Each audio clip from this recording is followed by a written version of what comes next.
ഏയ് ഇന്നലത്തെ മാച്ച് ഒട്ടും എക്സ്പെക്ട് ചെയ്തില്ല. It's a low scoring match. We are officially on to the first low scoring match of IPL 2026. And unfortunately നമ്മുടെ സഞ്ജു ചേട്ടൻ്റെ ടീമാണ് അതിൽ ബലിയാടായത്. അതിൽ കുറച്ച് സങ്കടമുണ്ട്. And we can check in to something like that. എന്താണ് CSK വേഴ്സസ് RR മാച്ചിൽ സംഭവിച്ചത്?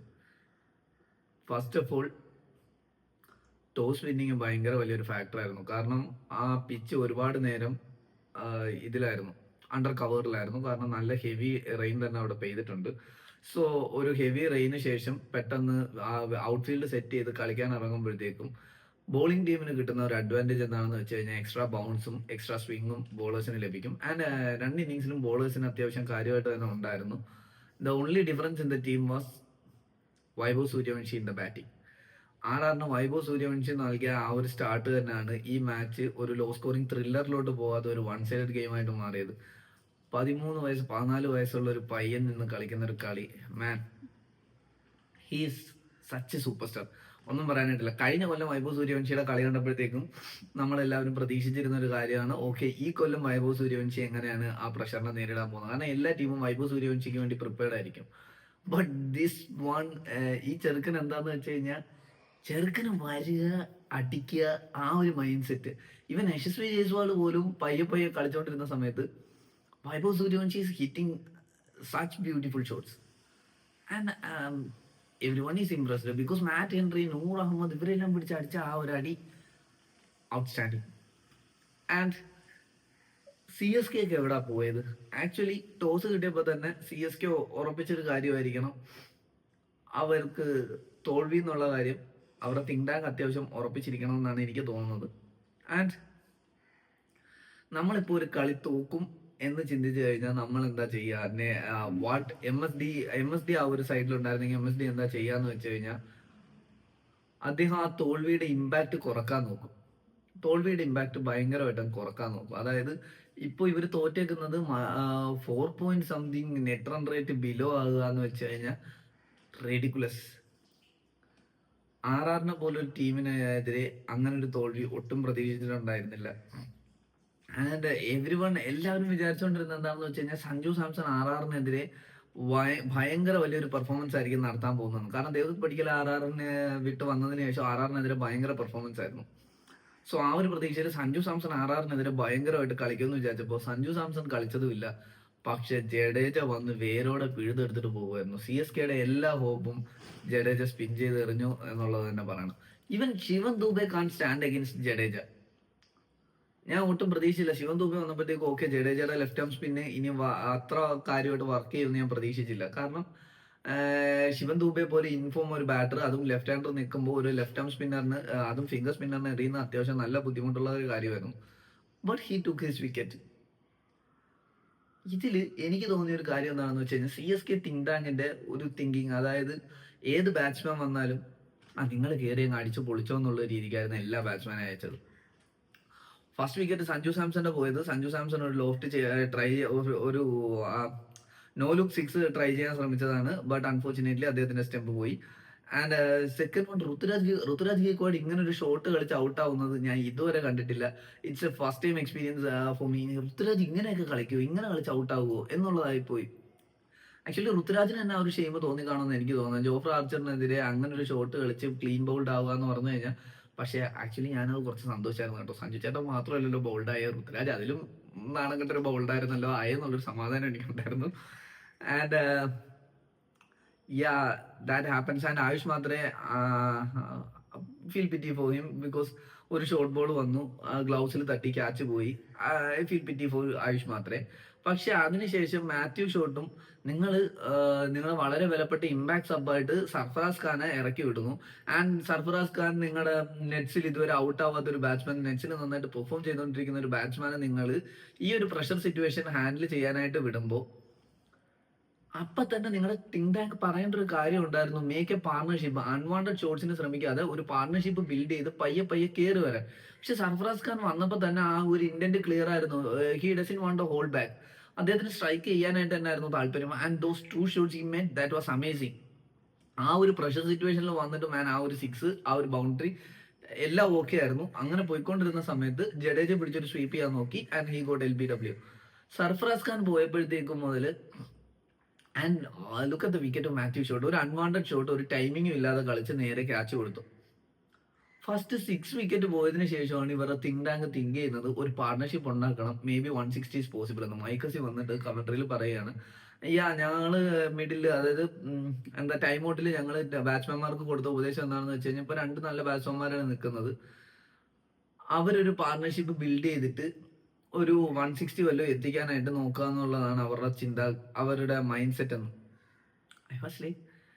ഇത് നിങ്ങളൊരു ആദ്യത്തെ 3 വിക്കറ്റ് അല്ലെങ്കിൽ 4 വിക്കറ്റ് പോയപ്പോൾ ചെയ്ത കാര്യമില്ല. സർഫറാസ് ഖാനെ ഒരു ഇമ്പാക്ട് സബായിട്ട് ഇറക്കുമ്പോൾ നിങ്ങൾ സർഫറാസ് ഖാന് കൊടുത്തു വിടേണ്ട നിർദ്ദേശം തന്നെ അതല്ലേ.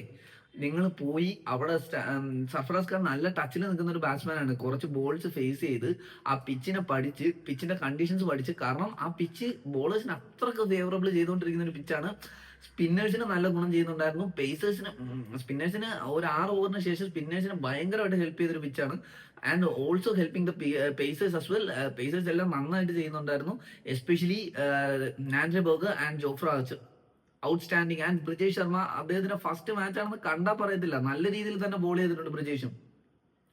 സോ പേസേഴ്സ് എല്ലാം അത്രക്ക് ഭയങ്കരമായിട്ട് എറിഞ്ഞുകൊണ്ടിരിക്കുന്ന സമയത്ത് നിങ്ങൾ വന്നിട്ട് ആർക്കാ വിക്കറ്റ് വേണ്ടെന്ന് പറഞ്ഞ് എല്ലാവർക്കും തൂത്തുവാരി വിക്കറ്റ് കൊടുത്തുകൊണ്ടിരിക്കുകയായിരുന്നു. ജഡേജയെ പോലൊരു സ്പിന്നർ ഇത്രയും നല്ല കണ്ടീഷൻസ് യൂസ് ചെയ്തുകൊണ്ടിരിക്കുമ്പോൾ you have to respect the bowlers. ആ ഒരു റെസ്പെക്ട് കൊടുക്കാതെ ചന്നം ഭിന്നം അടിച്ച് ഔട്ടാവുന്ന ഒരു ബാറ്റിംഗ് പ്രവണതയായിരുന്നു CSKയിൽ കണ്ടത്. പിന്നെ എനിക്ക് തോന്നിയ ഒരു കാര്യം എന്താണെന്ന് വെച്ച് കഴിഞ്ഞാൽ 14.2 കോടി മുടക്കി പ്രശാന്ത് വീറിനെ വാങ്ങിച്ച് ടീമിലും വെച്ച്, പ്രശാന്ത് വീറിനെ നിങ്ങളൊരു ബോളറായിട്ട് കൺസിഡർ ചെയ്തിട്ടാണോ ഇമ്പാക്ട് സബിൽ ഇട്ടേക്കുന്നതെന്ന് എനിക്കറിയില്ല. ബിക്കോസ് നിങ്ങളൊരു 14.2 crores മുടക്കി ആ ഒരു പ്ലെയറിനെ വാങ്ങുമ്പോൾ, ഒരു ഓൾറൗണ്ടറിനെ നിങ്ങൾ എടുക്കുമ്പോൾ അയാൾ വെറും ഇമ്പാക്ട് സബ് ആക്കിയിട്ട് ബാറ്റിംഗ് കൊടുക്കാതെ ബോളിങ്ങിന് മാത്രം ഉദ്ദേശമാണ് ഇറക്കി, എനിക്കറിയില്ല. പിന്നെ പ്രശാന്ത് വീർ അവിടെ നിൽക്കുമ്പോൾ മേ ബി രാഹുൽ ചഹറിനെ പോലെ ഒരാളല്ലേ ഇറങ്ങണ്ടേ? രാഹുൽ ചഹർ അല്ല ഇറങ്ങിയത്. രാഹുൽ ചഹറിനെയോ അല്ലെങ്കിൽ ഏതെങ്കിലും ഒരു പേസറിനെയോ, ഗുർജപ്നീത് സിംഗിനെ പോലെ ഒരു പേസറിനെയോ അങ്ങനെ ആരെ ഇറക്കാനായിട്ട് ശരിക്കും പറഞ്ഞു കഴിഞ്ഞാൽ അവർക്ക് സമയം കിട്ടിയില്ല. ബിക്കോസ് ഒരു 3 വിക്കറ്റ് പോയപ്പോൾ തന്നെ they switch on the panic mode and they just let Sarfaraz Khan in. And I really hope Sarfaraz Khan ഈ ടൂർണമെന്റിൽ നല്ല അവസരം കിട്ടട്ടെ എന്ന്. കാരണം he's in a good nick. Shot എല്ലാം നല്ല ഷോട്ട്സ് ആയിരുന്നു. ആൻഡ് കാർത്തിക് ശർമ്മ ഓൾസോ നല്ല രീതിക്ക് play ചെയ്തുകൊണ്ടിരിക്കുമായിരുന്നു. Unfortunately, and the wicket doesn't suit batters to bat like that, except your Vaibhav Suryavanshi.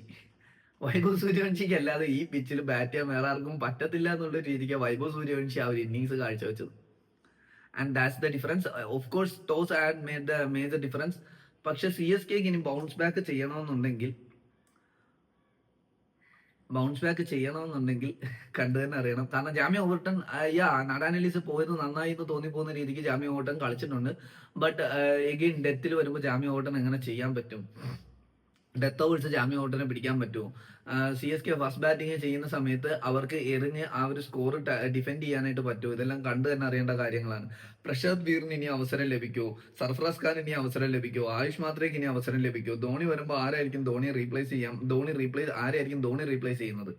And ഡിവാൽ Brevis വന്നു കഴിഞ്ഞാൽ ഓഫ് കോഴ്സ് മാത്യു ഷോട്ടിനെ റീപ്ലേസ് ചെയ്യും. മാത്യു ഷോട്ട് BBL കളിച്ചത് വെച്ചിട്ട് IPL വന്ന് നന്നായിട്ട് പാടുപെടുന്നുണ്ട്, വിച്ച് ഈസ് കണ്ടപ്പോൾ തന്നെ നമുക്ക് മനസ്സിലായ കാര്യമാണത്. ദെൻ CSK അഖിൽ ഹുസൈനെ ട്രൈ ചെയ്യും. എനിക്ക് തോന്നുന്നില്ല അഖിൽ ഹുസൈനെ ട്രൈ ചെയ്യുന്നതിനെക്കാട്ടിയും ബെറ്റർ പ്രശാന്ത് വീറിനെ ട്രൈ ചെയ്യുന്നതാണ്.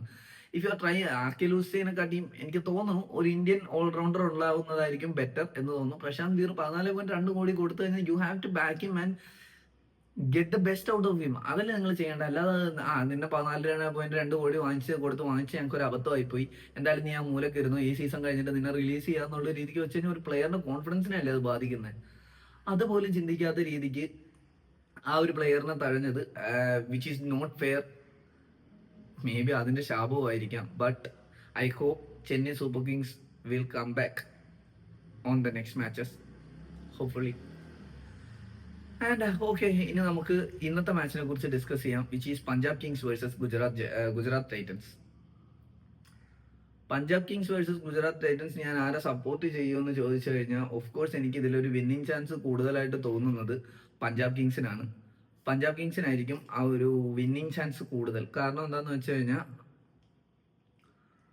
കമ്പാരിറ്റീവ്ലി ഒരു ബിൽഡപ്പ് ടീമായിട്ട് എനിക്ക് തോന്നുന്നത് പഞ്ചാബ് കിങ്സിനെയാണ്. ഗുജറാത്ത് ടൈറ്റൻസ് ഇപ്പോഴും ആ ഒരു ടോപ്പ് 3യെ വിശ്വസിച്ച് അവരുടെ പവർ പ്ലേ ബാറ്റിങ്ങും പവർ പ്ലേ ബോളിങ്ങിനും വിശ്വസിച്ചിരിക്കുന്ന ആൾക്കാരാണ്. ഡെത്തിൽ വരുമ്പോഴത്തേക്കും ഗുജറാത്ത് ടൈറ്റൻസ് എങ്ങനെ വരുമെന്ന് എനിക്ക് അറിയത്തില്ല. But Punjab Kings is well made. Shreyas അയ്യറിനെ പോലൊരു ക്യാപ്റ്റൻ, റിക്കി പോണ്ടിങ്ങിനെ പോലൊരു coach, and a team full of youngsters, full of energy. കഴിഞ്ഞ കൊല്ലം റണ്ണറപ്പ് ആയ ടീം, and they are playing in their home ground. ഈ ഹോം ഗ്രൗണ്ടിൽ തന്നെ ഇവർക്ക് 2 ടൈപ്പ് ഓഫ് പിച്ചേഴ്സ് ഉണ്ട്. May be high scoring pitches can be delivered, or either a low scoring pitch can come. അത് നമുക്ക് കണ്ടു തന്നെ അറിയണം. ബട്ട് എഗെയിൻ ടോസ് ഒരു ഫാക്ടർ ആകുമെങ്കിൽ പോലും ഔട്ട് ഓഫ് ഫോമിൽ നിൽക്കുന്ന ഒരു ജോസ് ബട്ട്ലർ ആണ് ഇവരുടെ ടോപ്പ് 3യിലുള്ള, ഗുജറാത്ത് ടൈറ്റൻസിന്റെ ടോപ്പ് 3യിലുള്ളത് എന്നുള്ളതും ഒരു ഫാക്ടറാണ്. സോ ഓഫ് കോഴ്സ് നമുക്ക് കണ്ടു തന്നെ അറിയണം. സോ ഞാൻ അവരുടെ പ്ലേയിങ് ലെവൻ ഒന്ന് ഡിസ്കസ് ചെയ്തിട്ട് നമുക്ക് ഈ വീഡിയോ വൈൻഡപ്പ് ചെയ്യാം. സോ പഞ്ചാബ് കിങ്സിന്റെ പ്ലേയിങ് ലെവൻ എന്ന് പറഞ്ഞു കഴിഞ്ഞാൽ openers will be Priyan Sharia and Prabsimran Singh as usual, and Shreyas Iyer will promote himself to one down because there is no Josh Inglis there, and Josh Inglis ഇല്ലാത്തതുകൊണ്ട് തന്നെ ശ്രേയസ് അയ്യറിന് ആ ഒരു number 3 position sacrifice ചെയ്യേണ്ട കാര്യമില്ല. He can move up to number 3 and that is his favourite position. So Shreyas Iyer at number 3 and the young Cooper Connolly at number 4. Cooper Connolly include ചെയ്യുമ്പോഴത്തേക്കും you guys are getting that extra spin option which is really useful. So നിങ്ങൾക്ക് ഹർപ്രീത് ബ്രാറിനെ ഇറക്കേണ്ട ആവശ്യകതയില്ല. പകരം നിങ്ങൾക്ക് വൈശാഖ് വിജയകുമാറിനെ കൊണ്ടുവരാം. He has A very good decent record against GT as well.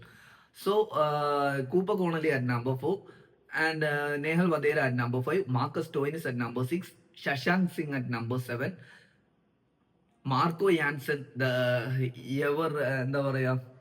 Ever improved Marco Jansen at number 8, Azmatullah Umarzai at number 9. I don't know why they are playing Azmatullah Umarzai at number 9, but he's a good bowler, he's a good batsman, and he really required the backup. So Azmatullah Umarzai at number 9, Yuzi Chahal at number 10, Ashdeep Singh at number 11, and Vaishak Vijayakumar as number 12. Vaishak Vijayakumar and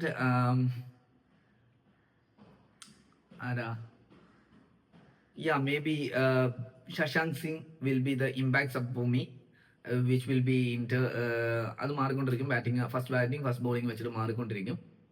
and this is my playing 12 for Punjab Kings, which is a very solid side. അവർ കഴിഞ്ഞ കൊല്ലം എങ്ങനെ ഉണ്ടായിരുന്നോ അതിൽ Josh ഇംഗ്ലീഷിന് പകരം അവർ Cooper കോണലിയെ കൊണ്ടുവന്നതെന്ന് ഒഴിച്ചു കഴിഞ്ഞാൽ ബാക്കി ഈ ടീമിന് ഒരു മാറ്റവും ഇല്ല. Which is a champion side, which is a gun side, and അതാണ് ഭയങ്കര ഇമ്പോർട്ടൻ്റ് ആയിട്ടുള്ള കാര്യം. And when it comes to Gujarat Titans വന്നു കഴിഞ്ഞാൽ ഇപ്പോൾ അവർക്ക് ഷെർഫിൻ റുദർഫോർഡ് ഇല്ല. കഴിഞ്ഞ തവണ അവരുടെ നമ്പർ 4 പൊസിഷൻ വളരെ നന്നായിട്ട് മെയിൻറ്റെയിൻ ചെയ്തുകൊണ്ടിരുന്ന ഷെർഫിൻ റുദർഫോർഡ് ഇപ്പോൾ അവർക്കില്ല. പകരം ആരെയായിരിക്കും അവർ കൊണ്ടുവരാൻ പോകുന്നത്? ഇതൊക്കെയാണ് അവർ. പിന്നെ അവർക്ക് കഴിഞ്ഞ കൊല്ലം മുതലേ ഷാറുഖ് ഖാൻ ഒന്നും ചെയ്യുന്നില്ല. പിന്നെ അവർ ഹോൾഡ് ഓൺ ചെയ്തിട്ടുണ്ട്. പക്ഷേ ഷാറുഖ് ഖാനെ പ്ലേയിങ് ലെവനിൽ ഉൾപ്പെടുത്താൻ ചാൻസ് ഇല്ല എന്നാണ് എനിക്ക് തോന്നുന്നത്. സോ ഇതായിരിക്കും അവരുടെ പ്ലേയിങ് ലെവൻ വരുന്നത്.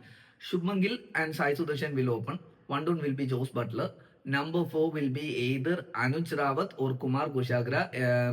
അനുജ് റാവത്ത് എന്ന് പറഞ്ഞു കഴിഞ്ഞാൽ ഒരു ലെഫ്റ്റ് ഹാൻഡർ ഓപ്ഷൻ ഉണ്ട്. ഇൻഫോം നോക്കുവാണെങ്കിൽ you can set in Kumar Kushagra at number 4.